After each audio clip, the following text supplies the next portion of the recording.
Hello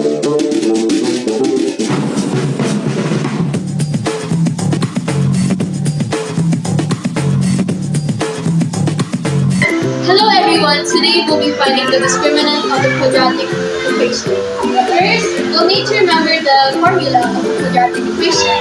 X equals negative b plus or minus square root of b squared minus 4ac all over 2a. The quadratic formula is similar to that.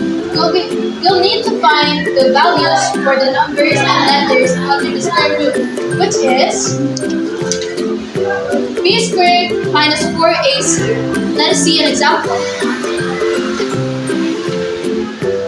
Here we have a quadratic equation which is 2x squared minus 10x plus 8 equals 0.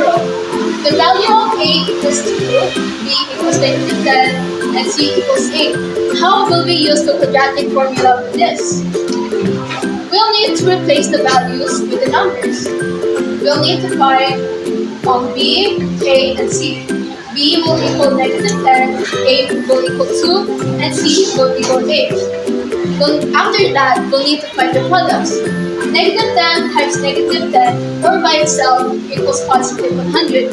Remember, negative numbers times negative numbers will always equal positive numbers.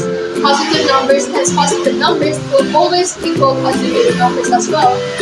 After that, we'll have to find the product of 4ac. Negative 4 times 2 times 8 equals negative 64. So the products will be 100 and negative 64. After that, we have to find the difference of 164. 100 minus 64 will equal 36. That is how we find the discriminant of a quadratic equation. Thank you for watching.